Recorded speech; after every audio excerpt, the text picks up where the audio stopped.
Namhlanje ngikwaMadlala, Nkosi uMadlala. Ngihlasela inkosi. Mntombeni. Siyakubukela Mntombeni. Indaba ezinhle. Siyakubukela. Ngoba mina engize nendaba, kusho ukuthi angivele ngiyithule. Mntombeni. La kaMseleni indaba ezinhle njengoba sashiwa nje uFlow noma amakhosikazi-ke ngangiwathembisile ukuthi ngelinye ilanga ngiyowakhela imizi kwenye indawo. Mntombeni. Sengikwenzile-ke lokho, bathengele imizi yahlukahlukene. Basuka njalo la kaMseleni kusho ukuthi endaweni yenkosi kwaMadlala. Mntombeni. Naw lento iyasiyaphoqa ukuthi angikwazi ukushiya umuzi kaFlow ungenamuntu. Ngase ngifanele ngithathe unkosikazi wesihlanu uMakhwela. Ubona bethi bona bazo-alternate ngelinye isonto bazofika, yingoba balwisana neplan yami. Kanti yami iplan iclear, hambani namakhosikazi, sala Makhwela usifudumezele umuzi. Abafuni nokuyizwa yona. uMakhwela futhi ngimthatha la endaweni yenkosi. Kodwa-ke manje inkinga ngikona ukusuka. Inkinga ukuthi amakhosikazi ami kusukela kuMayeni, uMayeni wavele wathi uthatha uMakhwela, hayi anginankinga noMakhwela kodwa ngeke. Then uMakhumalo wavele wala kakhulu wathi uthatha uMakhwela la endaweni usho ukuthi uyangilulaza, uyangihlambalaza. Then uMangwabe wavele wathi yena uZolwa azanqanda izandla. Kusho ukuthi eyami ingane ezalwa yimina ayivumelekile ukuyohlala kaMseleko. Kodwa uma ngiwabe la kaMseleko ufike nengane, ihlala nami leyo ngane. And indaba ezithi ayingihluphi ngalutho. Kodwa ayihlangene neselutho nami. Ingangihluphi nje ayihlanganise selutho nami, kodwa ihlala nami. Kodwa yami angikwazi ukuyivulela kaMseleko. Izoyithini? Uma ngiwabe umuntu oqala ukube ufundiseke kahle noma uyazibona izinto, ungabe uthi umthombeni mekwazi ukuvumela mina nengane yami sihlale kwakhe kose kwami la umuzi wami. Mina ngikwazi ukubopha, ngibophela umthombeni ukuthi yena akakwazi umthombeni nengane yakhe noMakhwela bangahlali emzumbe. Futhi angisahlali mina emzumbe. Ngiyacela ungavalwa kaMseleko, siboleke lo mfana wakho lo amzalayo uLwandle. Ngiyabonga. Ayosihlalela lapha kwaMseleko. So uLwandle ngoba uzalwa yimina, akekho umuntu ozothi ungilimazile ngokuzomhlalisa. Okwesintu umsebenzi wokugadalela ekhaya ungowami, akuwona umsebenzi kaLwandle. That is why ngisebenza ukuthi emzumbe akube khona umuntu okhona. Hayi, ngizokala Mthombeni. Iy'nkinga zendoda yesithembu lezo. Ngoba indoda yesithembu ihlale ithetha amacala noma iyingxenye yaloko kuthiwa i-conflict resolution. Ikwenza zonke izinto emzini wesithembu noma emzini omkhulu. Uhlale kunokukhuluma. But it's a pity-ke Mthombeni ngoba ngenkathi beza babezolekelela kodwa inkundla-ke yokubonisana Mthombeni ukuthi ushilo ukuthi omunye akakuneni ngisho indlebe. Mhlambe kuyofuneka-ke kube nendlela ukuthi kwenzeka kanjani ngoba phela lezi ngane zakwethu zize kuzokwakhisa umuzi kagogo wakho. uMartina, uFlow.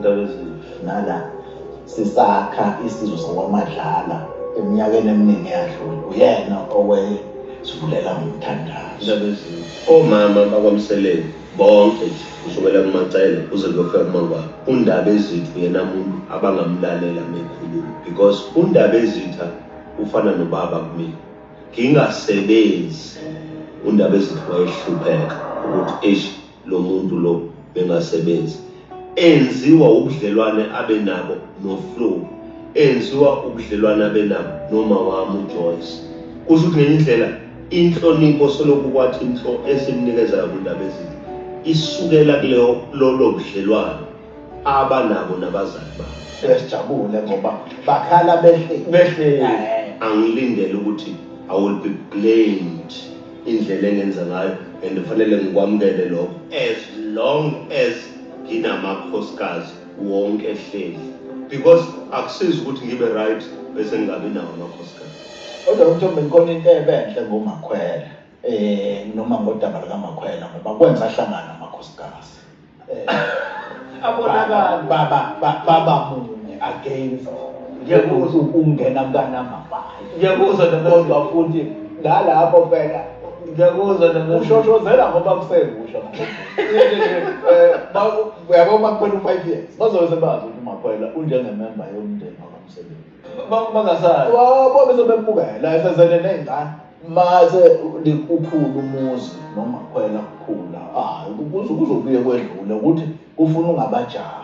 Kusho ukuthi indaba ezethu ngiphi ithemba lokuthi bazoshintsha kusasa. Ngeke kuhlale kunje. Ngekuhlale kunje. Ngabe kwakwenze njani?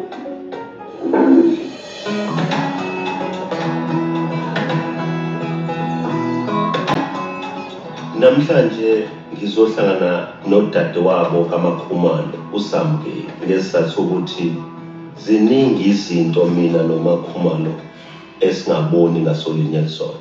Hayi ngiyaphila. Phila nami. Yeah. Ngijabule ukubona ungihlekela, ungangihlelelanga. Ngicabanga ukuthi ngizobe ngihleni.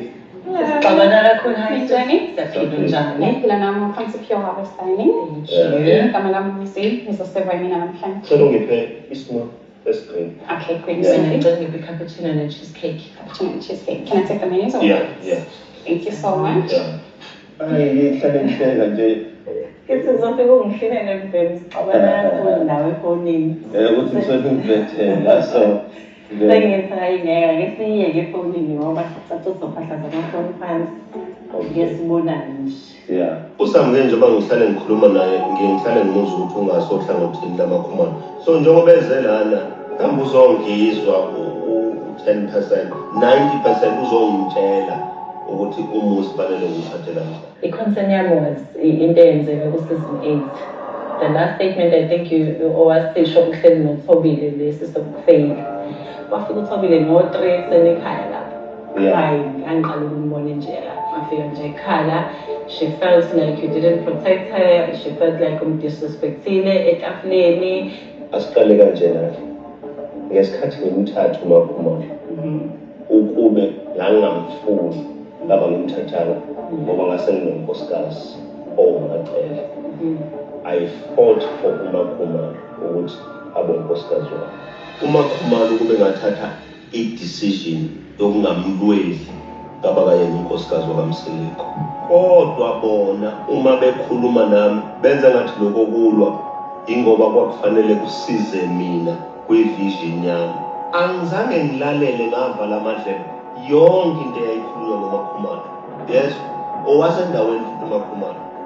Ngathi mina lona kuzoba unkosikazi wami. Number 2, njengoba nginesithembu ngifuna abafazi kuphela. Ngifuna abafazi nezingane. So uthatha i-decision ethi ayiMakhumalo kuba sine-challenge. Ngoba mina nginazo izingane. Sine-challenge ekanje ngimlahle. Kodwa ngimlahlanga ngoba unkosikazi wami. Meaning uma ngikhuluma ngokwahluleka angikhulumi ngezingane. Ngoba ngadlula endabeni yezingane ukuthi izingane zikhona noma azikho. Uma sengithatha umuntu endaweni wathi uMakhumalo ngiphule izwi lami. Which is true. Okay, ngase ngithi mina Makhumalo ufuna ngichazele lento wena othi ngiyiphulile ukuthi yenze kanjani. uMakhumalo bonke abantu ebengifuna ukubathatha angiqalanga ngokufuna ukuthatha abantu. Ngifune ukuvikela ukuqala isibongo sakaMakhumalo kwaMseleko. Ngakhuluma noMakhumalo ngathi ngimbonile noMakhumalo. Yes. Ngifuna ukuvikela isibongo. Waze wathi uMacele uhle ekhaya. Bangivikela uMakhumalo ukuthi yazi Macele wrong lento ukuthi uthi uMseleko ufuna uhle ekhaya. Because ngifuna ukuvikela isibongo. uMakhumalo kwakufanele asukume noma engasukumanga mhlambe emehlonipha uMamkhulu. Akhulume nami athi yazi Mthombeni ngiyayi-understand into ofuna ukuyenza noma yokukhuluma nabantu bakubo asangakwenza uMakhumalo. Uma ngabe ngifuna ukuvikela isibongo, it was after ngidiscoverile ukuthi uMakhumalo unesiphiwo asitholayo ngingekho mina. Isona lesi siphiwo esisikhozele ekutheni uMakhumalo sibe nale challenge esinayo. Njengoba ngisho ukuthi iy'ngane nginazo uyena mina naye esine-challenge. Sine-struggle esinzima ukuthi okay akasakuzaleli-ke lo muntu kodwa isibongo sakho. And uma sithatha uMakhumalo thina sobe simthatha kwaziwa ukuthi simthathe ngenxa yokuthi bekhona uMakhumalo olimele ekhaya. Ngihlulekile kuyona yonke leyo. Okay fine. Uma ngabe ngithi uMakhumalo akangisave ngithe mase ngithatha umuntu endaweni wathi uMakhumalo ngeke ngisakusupport. So ukukhuluma kwami ngokuseva ukuhluleka ngikusho on those basis. Ngibizwe uSamgesi ohlangana naye kanye noMax.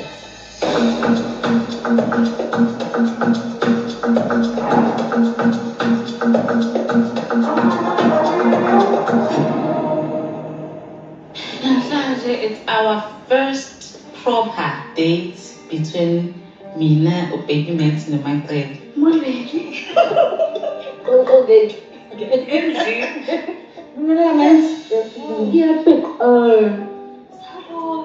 uMethul ukhula kahle kakhulu uSamgesi bakithi akusho ukuthi ingane yakhe yokuqala ingoba kodwa mhlambe ke Nkosi yami phela ukhona uma nogogo unjani hayi ngicela ngilambuka ngisi Abebukana.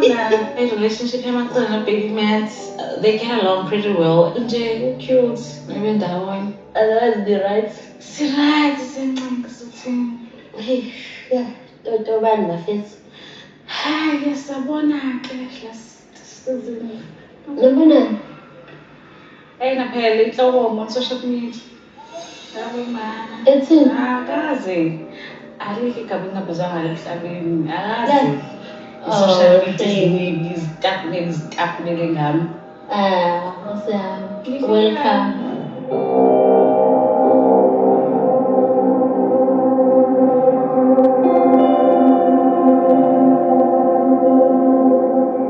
Hayi shame. uma ngi-social media Ayazi into problem. ungadideka ungagcine usuyibuza ukuthi hayibo ngempela phela abantu basho mina We are only humans, guys. Sinemizwa nathi. Siyazoyela. Yeah. Be kind.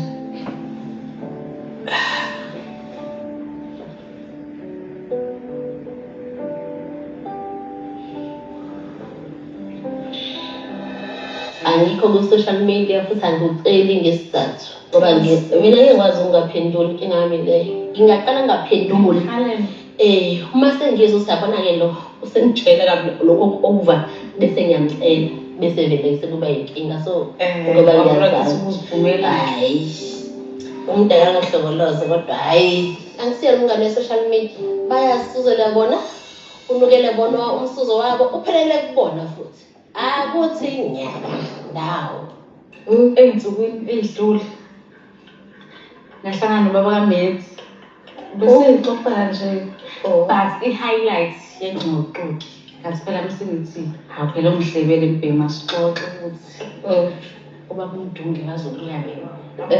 Wathi umuntu one-right ukuthi ambuze ukuthi uphinda lini ekhaya wena so amadole hawukho ngiyakutshela uzolibele nje.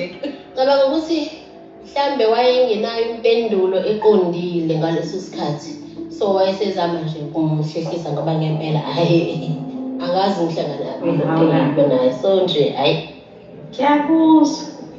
beyikhona into yokuthi uthi uzoma kancane into yamalobolo kale izinto zibe right emshadweni wakhe Akazi nje nasemandulo ngizwe mina kuthiwa amalobolo ayaphozwa guys ungafa. Ngizobe ngiqala ukuzwa ngalo. Uliqala into kanjani uShemka kodwa angazi ukuthi iphelele phi angazi ukuthi umi kuphi nayo even ngimanje so angazi impendulo mhlambe kusaphithisa I don't know ukuthi why maybe usazongitshela yabo ukuthi indaba ethi sazophozwa in ngeke ngizwe ngayo. mina ngokubona kwami into angasiyenze okwamanje ukuthi uconcentrate kumel akhule kahle nawe enjoy uthando lwenu. And that's actually what I'm doing because anje ngeke ngiyexaka ukuthi abantu warabara mina ngifocusele umuntu wami nokuthi umuntu wami uthini nina abanye ukuthi nithini hayi nani ngoba manje uzobe sengathi usujahe kuba basemagcekeni akamseleku noma ngini angaboni ngathi wena manje umphushayo.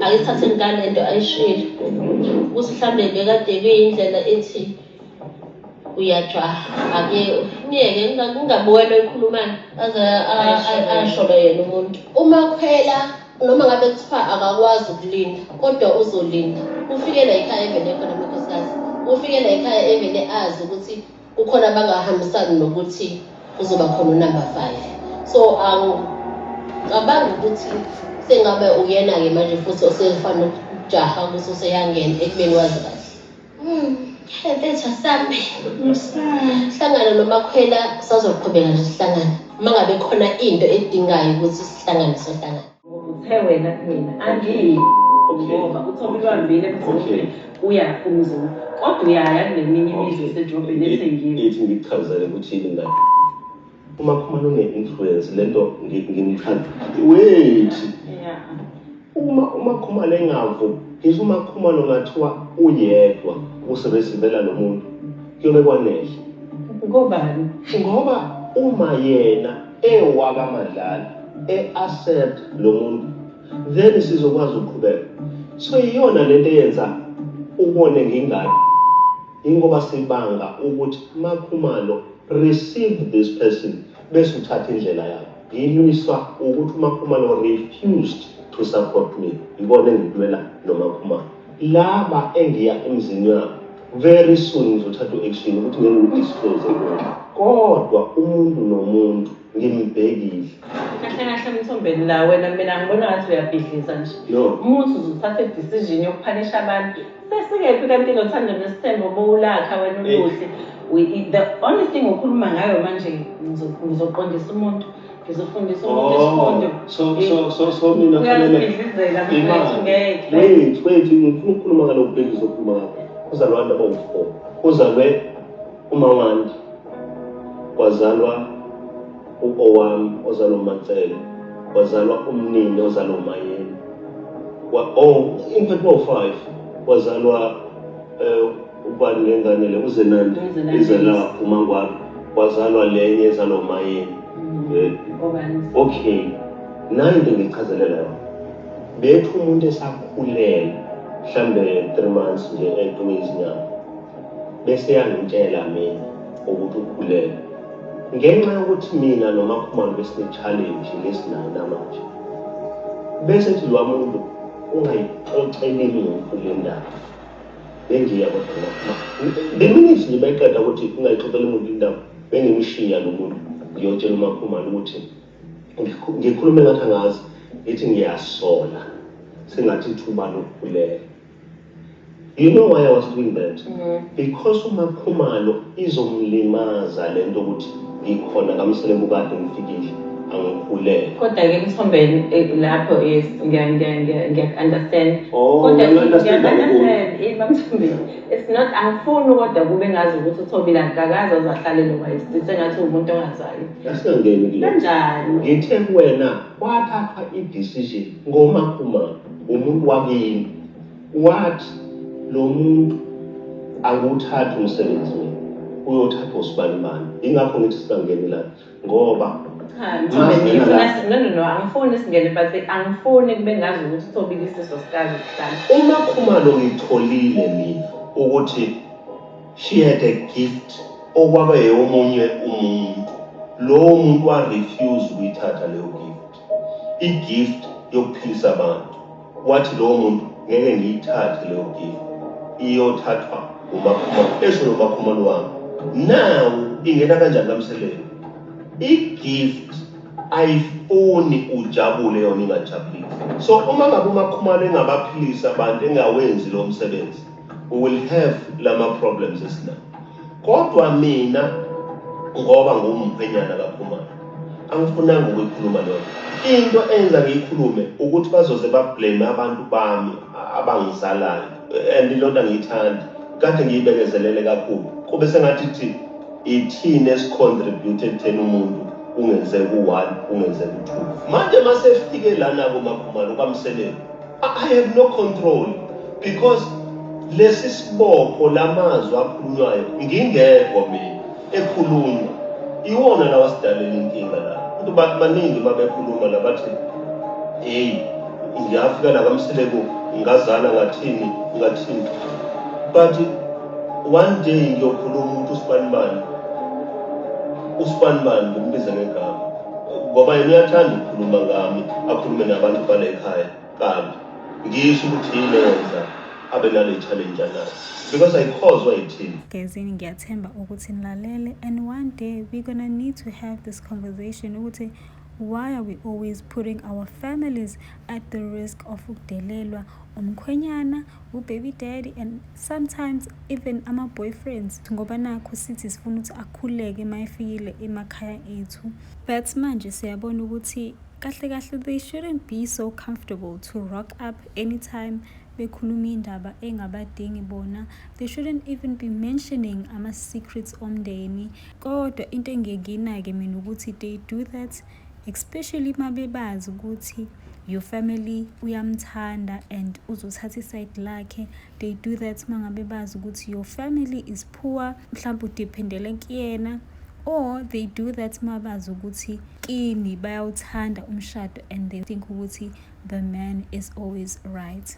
But ke asikho lapho. Mina nje I just thought ukuthi the conversation between uMseleku noSiskama Khumalo nje was just unnecessary, and mina bakithi ngiyaqala nje ukubona ama-in-laws are involved kanje emshadweni, and not just umndeni kaMakhumalo but also umndeni kaMacele, and also not forgetting umndeni kaMakhwela, cause but the looks of loya aunt indlela akhuluma ngayo nje naye nje uyangisolisa ukuthi nabo bazogcina beliba ilowo mndeni loyo ogxambukelayo kuyindaba zakaMseleku. But anyway, mina I'm still confused ukuthi what is the point of this meeting between uSiskama Khumalo noMseleku, because uqinisile uMseleku mayethi the only reason why she's there ukuthi azolalela 10% and then u90% amtshela ukuthi awenze kanjani umndeni wakhe, and I agree, because tell me why she's mentioning ukuthi why uMseleku engayi emzini kaMakhumalo but uyakwazi ukuya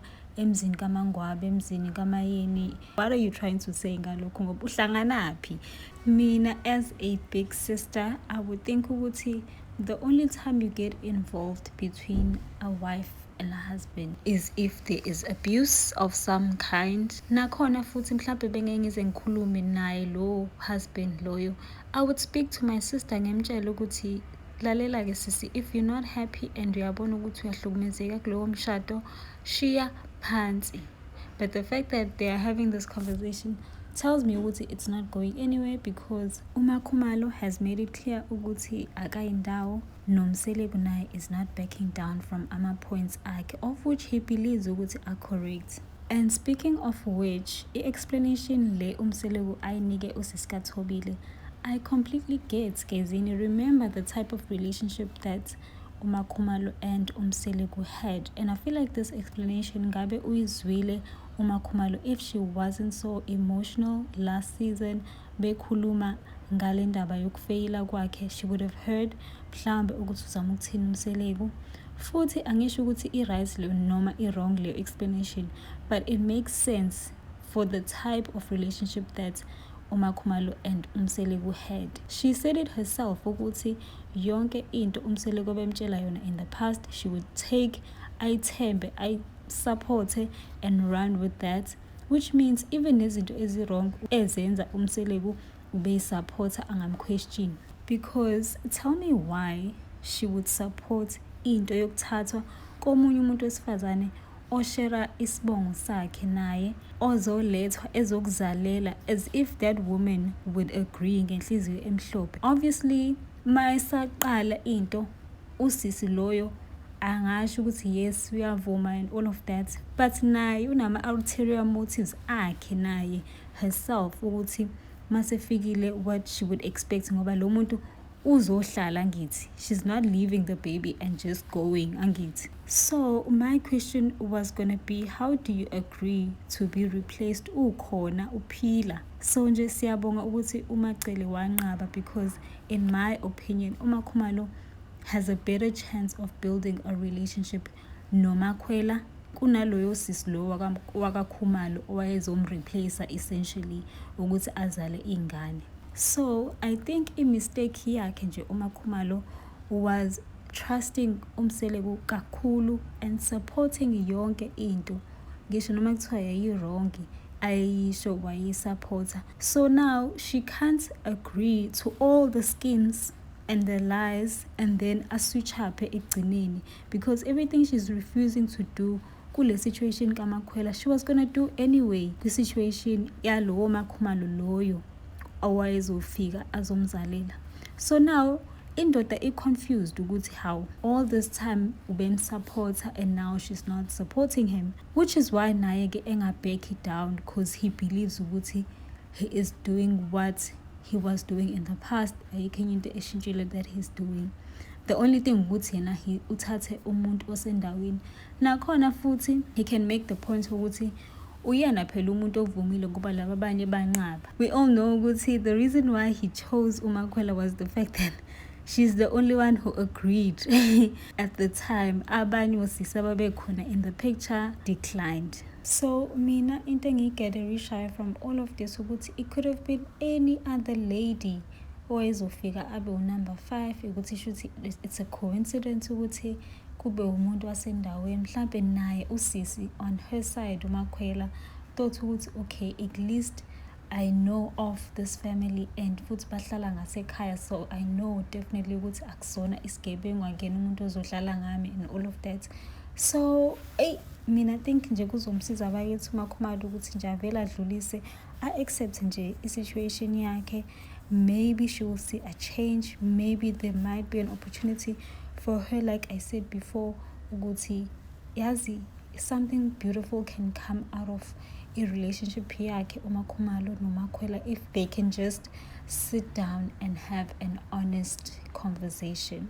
But guys, speaking of which, am I the only one who is relieved ukuthi uMacele did not say to uMakhwela ukuthi uyajaha? Because the whole of last week besilalela ama-haters kaMacele running with the narrative yokuthi uMacele utshela uMakhwela ukuthi uyajaha. Guys, I am so happy ukuthi this episode nje proved ukuthi no, that's not what was said. Ama-edits made it seem like uyamphoxa, but no. And bakithi, people love hating on uMacele. It's unfortunate, but guess nothing can make me hate uMacele. I love her, and I also love the fact that she's not on social media and she's not concerned about capitalizing on the attention she gets from whatever narrative that's being pushed at the time. Futhi ke nje mina, judging from a conversation yakhe noMakhwela, I thought ukuthi mina umnike a solid advice, guys, and she really tried not to say it the way uMseleku said it, ngoba sonke sibonile ukuthi bekushube kanjani kuleya therapy. uMacele shame uzamile nje ukuzwelana naye uMakhwela. And also into engiyitholayo, it's a feeling kodwa ke I'm getting from uMakhwela ukuthi she wants more details from uMacele, but unfortunately she needs to understand ukuthi it's not her place to say ukuthi ubani otheni. She needs to understand ukuthi akazingeni, and I just hope ngempela uqinisile uMacele mayethi akazingeni, like she said, even behind the scenes. I hope she's not telling uMakhwela anything ngoba kusasa kuzothiwa uthe. Futhi ke nje mina I do agree with uMacele mayethi uMseleku wayengazi nje ukuthi amtsheleni ngalesa sikhathi aze athi akabuza uMacele. He did not know. And into ebuhlungu mina engibonayo ukuthi uMseleku wayevele ezowamisa amalobolo noma wayezoyenza kancane adrage the process. But now he's gonna use the fact that the wives are fighting ngale ndaba number 5 to drag the process. And remember, uMseleku sayitholile into ayifunayo from uMakhwela. Uyitholile and umthole la emfuna khona, la emncenga khona, la edependele kuyena khona. So now he can drag the process all he wants. Okwakhe nje uMakhwela mina engamtshela khona ukuthi nje akame nje angazali until uziqedele amalobolo.